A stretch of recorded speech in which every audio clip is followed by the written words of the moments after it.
Bismillahirrahmanirrahim. Assalamualaikum warahmatullahi wabarakatuh. Alhamdulillahirrabbilalamin. Wassalatu wassalamu ala asrofil anbiya'i wal mursalin wa ala alihi washabihi ajma'in, amma ba'du. Terima kasih kepada dosen pengampu kami, yaitu Dr. Sri Imawati MPD, yang telah memberikan waktunya untuk kelompok kami untuk menjelaskan tentang penyusunan butir soal dan menganalisis butir soal. Baiklah, kami kelompok 7 yang terdiri dari saya sendiri, Eko Sri Mauludinawati, Kak Aisyah, Ibu Irma Yanti Bauda, dan Bapak Alkoni Mahesa. Dalam hal ini saya akan menjelaskan tentang penyusunan butir soal. Seperti kita ketahui bersama, apabila proses belajar mengajar yang kita lakukan adalah diperlukannya penilaian dalam setiap kegiatan pembelajaran. Untuk apa? Kita memiliki tujuan, yaitu meningkatkan kualitas perilaku peserta didik termasuk potensi belajarnya. Nah, bagaimana untuk mengetahui peningkatan ini? Ya, tentu diperlukan penilaian. Dalam langkah-langkahnya ataupun dalam penentuan pencapaian hasil belajar ini, kita harus mendapatkan instrumen terdahulu yang harus dipersiapkan. Menurut tim Puslidyan tahun 1997, langkah-langkah pengembangan suatu tes prestasi belajar adalah: 1. Penentuan tujuan tes, 2. Penyusunan kisi-kisi, 3. Penulisan soal, 4. Penelaahan soal atau review atau revisi soal, 5. Uji coba soal, masuk analisis dan perbaikan, yang 6. Perakitan soal yang akan menjadi perangkat tes. Tapi dalam hal ini kami akan memfokuskan pada penyusunan butir soal yang akan digunakan atau untuk mengungkapkan dari segi aspek kognitifnya. Nah, sebelumnya akan disampaikan peringkat kognitif menurut taksonomi Bloom. Menurut Moore, Lee, dan Stanley tahun 2010, taksonomi Bloom yang mencakup mengingat, memahami, menerapkan, menganalisis, mengevaluasi, dan melakukan kreasi merupakan urutan dari yang paling rendah atau peringkat ke-1 ke yang paling tinggi, peringkat ke-6. Selanjutnya menambahkan bahwa terdapat kategori-kategori seperti lower level of thinking atau LOT, higher level of thinking atau yang biasa kita sebut HOT. Nah, hal ini senada dengan pendapat Thomas. Menurut Thomas dan Chomsky tahun 2007 yang mengatakan HOT is thinking on a higher level than memorizing fact or telling something back to someone exactly the way that it was told to you. When a person memorizes and gives back the information without having to think about it, we call it rote memory. That's because it's much like a robot. It does what it's programmed to do, but it doesn't think to itself. Kata kerja dapat digunakan pada peringkat kognitif Bloom dapat dilihat berupa tabel. Tapi dalam hal ini saya akan mencoba jelaskan peringkat atau kata kerja dalam peringkat kognitif Bloom.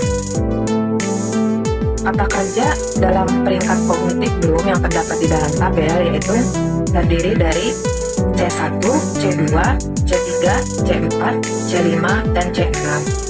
Nah, kita menyebutkan C1 itu terdiri dari kata kerja yaitu 1. Menyebutkan, menghafal, mengidentifikasi, menuliskan, menunjukkan. Kalau C2 itu membedakan, membandingkan, menjelaskan, mengilustrasikan, menduga, menguraikan, menghubungkan, menerjemahkan, meringkas, dan menggolongkan. Untuk C3 yaitu menggunakan, menerapkan, membentuk, mengatur, menghitung, menentukan, menyelesaikan, melakukan eksperimen, mendemonstrasikan. Untuk C4, menganalisis, membandingkan konsep, memprediksikan, mengorganisasikan informasi, mengupas, itu C4. Dan untuk C5-nya yaitu mengkritik, menentukan, memberi keputusan, merekomendasikan, menyetujui pendapat. Untuk C6 yaitu mengkreasi, merancang, menintesis, membuat proposal, dan membangun. Demikianlah penjelasan tentang penyusunan butir soal menurut Bloom. Terima kasih. Selanjutnya kami persilahkan ke rekan kami. Oke teman-teman, sebelum belajar kita ice breaking dulu ya. Oke, jadi kita nyanyiin lagu bareng-bareng. Oke, lagunya seperti ini. Satu jari kanan, satu jari kiri, digabung jadi dua, jadilah jembatan kuat. Dua jari kanan, dua jari kiri, digabung jadi empat, jadilah kamera cekrek. Tiga jari kanan, tiga jari kiri, digabung jadi enam, jadilah menara tinggi. Empat jari kanan, empat jari kiri, digabung jadi delapan, jadilah kelinci lompat. Lima jari kanan, lima jari kiri, digabung jadi 10. Ayo tepuk tangan. Yeay. Oke teman-teman, jadi pada kali ini kita akan membahas tentang penentuan tujuan atau penyusunan dari butir soal ya teman-teman. Yang pertama, tujuan dari menyusun butir soal ini ya bisa ada tujuan khusus dan juga ada tujuan umum. Tujuan khususnya itu yaitu untuk mengetahui penugasan materi, tes diagnosis atau tes seleksi ya. Adapun tujuan umumnya yaitu untuk mengetahui pengetahuan umum dari sekelompok responden atau sekelompok orang gitu ya. Nah, jadi dengan kata lain pada tingkat kognitif mana mereka menguasai materi yang telah diberikan gitu ya. Nah, selain itu tujuan dari penentuan tujuan ini yaitu agar tesnya itu jelas gitu ya, lebih terarah, dan juga ruang lingkup pengembangan tes selanjutnya juga jelas gitu ya. Nah, ini untuk penentuan tujuan dari butir soal ya. Lalu berikutnya yaitu ada penyusunan kisi-kisi ya. Nah, penyusunan kisi-kisi itu apa sih? Jadi kisi-kisi itu adalah panduan atau acuan ya teman-teman ya dalam menyiapkan bahan ajar, menyelenggarakan pembelajaran, dan juga mengembangkan butir-butir soal uji ya. Kisi-kisi dari soal tes yang juga merupakan bagian dari silabus ini biasanya berisi standar kompetensi dasar, dan juga materi pokok. Selain itu bisa juga berisi tentang kegiatan pembelajaran, penilaian, waktu, dan juga sumber belajar gitu ya. Adapun yang harus diperhatikan dalam penyusunan kisi-kisi yaitu ada KD, SK gitu ya. Nah, selanjutnya yaitu ada penyusunan atau penulisan butir-butir soal atau tes ya. Nah, jadi penulisan butir-butir soal atau tes ini merupakan hal yang penting ya teman-teman ya. Hal yang penting dalam apa? Dalam upaya pengembangan alat ukur kemampuan dan juga tes yang baik ya. Penulisan soal ini menjabarkan indikator jenis dan juga tingkat perilaku yang hendak diukur menjadi pertanyaan-pertanyaan karakteristik sesuai dengan perinciannya seperti itu. Oke teman-teman, terima kasih. Baik, terima kasih Kak Aisyah. Selanjutnya, telaah soal atau analisis kualitatif soal. Telaah soal atau analisis kualitatif soal adalah mengkaji secara teoritik soal tes yang telah tersusun. Telaah ini dilakukan dengan memperhatikan 3 aspek, yaitu aspek materi, aspek konstruksi, dan aspek bahasa. Selanjutnya, uji coba soal.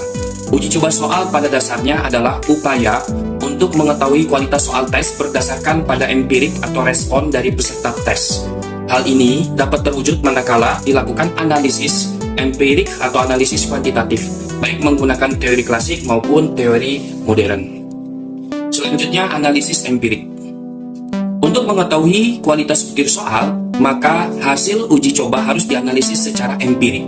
Ada 2 pendekatan yang digunakan untuk melakukan analisis empirik, yaitu yang pertama teori klasik dan yang kedua teori respon. Masing-masing pendekatan ada kelebihan dan kekurangannya. Untuk responden yang kecil atau kurang dari 100, lebih cocok menggunakan teori klasik. Sebaliknya, untuk responden yang besar, lebih dari 200, lebih baik cocok menggunakan teori respon butir. Selanjutnya, rakitan soal tes. Agar soal tes yang diperoleh tepat dan dapat dipercaya, maka soal tes harus valid dan reliable. Butir-butir soal perlu dirakit menjadi alat ukur yang terpadu. Hal-hal yang dapat mempengaruhi validitas skor tes adalah urutan nomor soal, pengelompokan bentuk-bentuk soal, tata letak soal, dan sebagainya. Untuk itu, ada baiknya soal tes disajikan mulai dari butir mudah ke yang susah. Pengelompokan yang rapi, tata letak bagus dan tidak terpotong-potong kalimatnya, dan kemasannya pastinya menarik. Selanjutnya, penulisan butir soal yang hot. Sebelum penulisan butir-butir soal dimulai, terlebih dulu perlu dicermati peringkat kognitif atau taksonomi Bloom yang mencakup mengingat, memahami, mengaplikasikan, menganalisis, menyintesis, dan mengevaluasi. Selanjutnya, taksonomi ini direvisi Menurut Anderson, Elway, dan Cradworth, DR tahun 2001, yakni evolusi berada pada tingkat 5, sedangkan sintesis ditiadakan diganti dengan kreasi yang ditempatkan pada peringkat 6. Contoh pada masing-masing tingkat kognitif Bloom dapat dilihat pada tabel 2. Baik, selanjutnya di sini ada contoh butir soal pada masing-masing tingkat kognitif Bloom. Yang pertama, butir soal uraian, dan yang kedua ada butir soal pilihan ganda. Selanjutnya, butir soal uraian mencakup mengingat. Contohnya, sebutkan ibu kota Republik Indonesia. Adapun soal pilihan gandanya tentang mengingat, yaitu ibu kota Republik Indonesia adalah contoh A. Bandung, B. Surabaya, C. Jakarta, dan D. Medan. Selanjutnya, contoh uraian mencakup memahami. Contohnya, berilah contoh binatang kelas herbivora. Selanjutnya, contoh pilihan gandanya yaitu berikut ini termasuk binatang kelas herbivora kecuali A. Sapi, B. Kambing, C. Harimau, D. Kerbau. Oke. Mungkin itu saja dari saya, nanti akan dilanjutkan oleh teman saya. Sekian, terima kasih. Terima kasih Pak Alkoni. Selanjutnya saya akan memaparkan tentang analisis butir soal kuantitatif dan kualitatif. Nah, dalam poin ini ada beberapa poin penting yang harus kita ketahui, seperti analisis soal tes, di mana dalam analisis soal tes ini tujuannya untuk mencapai butir-butir soal yang valid dan reliable. Maka butir soal itu perlu dianalisis, yakni analisis secara teoritik atau yang biasa kita sebut dengan telaah butir, kemudian analisis kuantitatif. Tujuannya apa? Untuk melihat tingkat kesulitan butir soal, daya beda butir soal, dan keberfungsian instruktur. Nah, keberfungsian instruktur ini maksudnya jawaban pengecoh yang memiliki perbedaan tipis dengan jawaban yang benar, sehingga biasanya mahasiswa ini sedikit terjebak dalam menjawab soal tes yang diujikan. Kemudian seperti apa sih analisis butir kualitatif dan kuantitatif? Yang pertama kita bahas dulu analisis kualitatif atau yang biasa dikenal dengan telaah butir atau telaah kualitatif atau yang biasa juga disebut dengan analisis teoritik. Nah, ini dilakukan sebelum butir-butir soal diuji cobakan dan dianalisis secara empirik. Nah, aspek-aspek apa saja yang harus diperhatikan dalam telaah kualitatif ini, yaitu yang pertama adalah aspek materi, kemudian konstruksi, bahasa dan budaya yang kemudian ditelaah berdasarkan kaidah-kaidah yang telah ditentukan. Dan hal ini juga menurut tim Pusbang Sisjian itu sekitar tahun 1997-1998 itu kaidah-kaidah yang harus diperhatikan dalam menelaah butir soal itu yang berbentuk objektif, yaitu pilihan ganda. Nah, dalam hal ini terdiri dari aspek materi, aspek konstruksi, kemudian aspek bahasa atau budaya. Nah, dalam analisis soal tes secara teoritik yang dikaji itu adalah kesesuaian antara butir-butir soal dengan tujuan atau indikator, kemudian apakah soal tes ini sudah memenuhi validitas isinya atau belum. Soal tes juga ini dicermati berdasarkan penggunaan bahasa, kejelasan dan kesingkatan dalam penggunaannya ini ya. Kemudian juga bisa dilihat kejelasan dan kefungsian tabel atau gambar yang digunakan. Kemudian juga pilihan jawaban itu juga harus dicermati homogenitasnya dan kejelasannya. Selain kaidah untuk telaah butir secara teoritik, pedoman penskoran ini juga harus jelas agar objektivitas pemberian skor oleh guru dapat dipertanggungjawabkan. Nah, pedoman pemberian skor untuk setiap butir soal uraian itu harus disusun sesegera mungkin setelah kalimat-kalimat butir soal tersebut selesai dirumuskan. Nah, untuk pedoman pemberian skor sendiri tidak boleh disusun saat koreksi akan dimulai. Nah, ada perbedaan pedoman penskoran antara soal bentuk pilihan ganda dan soal yang berbentuk uraian. Hal ini dikarenakan adanya perbedaan karakteristik di antara keduanya yang secara rinci. Nah, untuk pemilihan bentuk soal mana yang akan dipakai harus memperhatikan karakteristik soal seperti yang telah diuraikan, di mana tujuan penilaiannya juga harus tepat dan efisiensi. Dan untuk kajian yang jumlah pesertanya sangat banyak, maka soal pilihan ganda itu harus lebih efisien, baik itu dilihat dari segi waktu maupun dari segi biaya yang akan dikeluarkan. Nah, setelah tadi kualitatif kita bahas, sekarang kita analisis kuantitatif seperti apa. Nah, kalau analisis kuantitatif ini kalau dilihat atau menurut pendekatan teori tes klasik itu menghasilkan karakteristik butir yang meliputi tingkat kesukaran, kemudian daya pembeda, dan efektivitas distraktor. Selain itu juga dengan analisis kuantitatif, pendekatan teori klasik juga dapat diketahui reliabilitasnya, yaitu soal tes dan kesalahan baku dalam pengukuran. Nah, untuk melihat tingkat kesukaran, daya pembeda, dan juga efektivitas distraktornya, itu dilakukan analisis setiap butir tes. Sedangkan reliabilitas dan kesalahan pengukuran baku dapat dilihat dengan cara menganalisis soal tes secara keseluruhan. kesesuaian karakteristik butir dengan jenis dan tujuan tes itu sangat menentukan kualitas butir tes. Daya pembeda atau daya beda suatu butir tes sebenarnya berfungsi untuk menentukan dapat tidaknya suatu butir tes itu membedakan kelompok dalam aspek yang diukur sesuai dengan perbedaan yang ada pada kelompok itu. Nah, tujuan dari penelaan daya pembeda ini adalah untuk melihat kemampuan butir tes tertentu dalam membedakan antara pengambil tes yang berkemampuan tinggi dan pengambil tes yang berkemampuan rendah. Nah, ada beberapa cara yang digunakan untuk menghitung daya pembeda, yaitu dengan menggunakan indeks diskriminasi, kemudian indeks korelasi, dan indeks keselarasan. Nah, pada penelitian ini hanya dibahas dua cara, yaitu untuk menghitung daya pembeda dengan metode korelasi, yaitu korelasi poin biserial dan korelasi biserial. Untuk dalil yang terkait dengan penilaian, yaitu menyusun dan menganalisis butir soal, itu terdapat pada Quran Surah Qaf ayat 17 dan 18 yang berbunyi, Bismillahirrahmanirrahim. Idh yatalaqqal mutalaqqiyani 'anil yamini wa 'anil shimali qa'id. Ma yalfizu min qawlin illa ladaihi raqibun atid. Yang artinya yaitu ketika dua orang malaikat mencatat amal perbuatannya, seorang duduk di sebelah kanan dan yang lain duduk di sebelah kiri. Tiada suatu ucapan pun yang diucapkannya, melainkan ada di dekatnya malaikat pengawas yang selalu hadir.